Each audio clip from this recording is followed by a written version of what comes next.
2월 22일 사순절 제5일 누구의 죄로 인함이니까. 요한복음 9장 1절부터 12절 말씀. 예수께서 길을 가실 때 날때부터 맹인된 사람을 보신지라. 제자들이 물어 이르되 라삐여, 이 사람이 맹인으로 난 것이 누구의 죄로 인함이니까? 자기니이까 그의 부모니이까?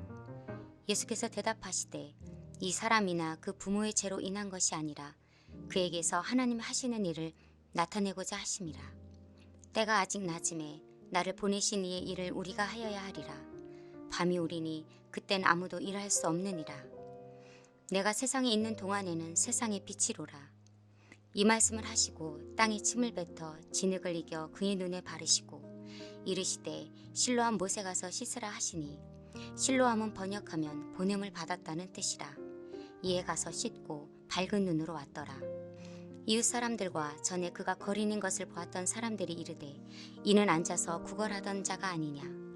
어떤 사람은 그 사람이라 하며 어떤 사람은 아니라 그와 비슷하다 하거늘 자기 말은 내가 그라 하니, 그들이 묻되 그러면 내 눈이 어떻게 떠졌느냐. 대답하되 예수라 하는 그 사람이 진흙을 이겨 내 눈에 바르고 나더러 실로암에 가서 씻으라 하기에 가서 씻었더니 보게 되었노라. 그들이 이르되 그가 어디 있느냐. 이르되 알지 못하노라 하니라. 아멘. 인생의 영원한 밤에 머문 소경의 자리.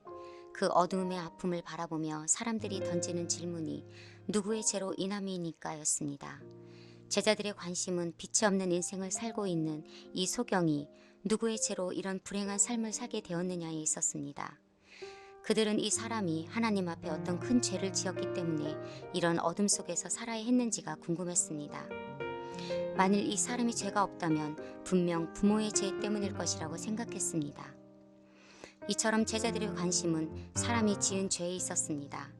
이미 이 사람의 아픔과 슬픔을 보는 순간이 사람을 당연한 죄인으로 만들어버렸습니다. 사람의 고통이 곧 죄가 되어버린 것입니다.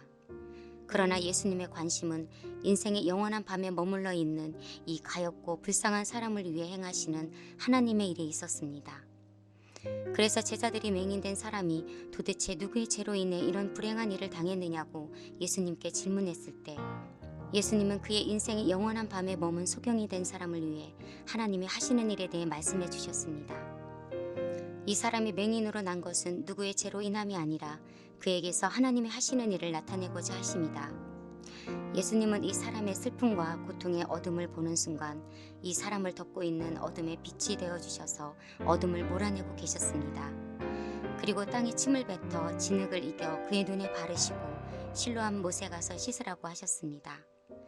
소경이 예수님의 말씀대로 실로암 못에 가서 눈을 씻으니 눈이 밝아져 그의 삶에서 어둠이 물러가고 주님이 주신 빛이 가득하게 되었습니다.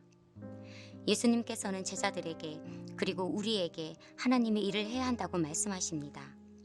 우리가 죄와 어둠 가운데 있을 때 우리에게 빛으로 오셔서 우리의 삶을 환하게 밝혀주시고 구원해 주신 예수님처럼 우리도 어둠 가운데 있는 사람들을 정죄하여 죄인으로 만들지 말아야 합니다.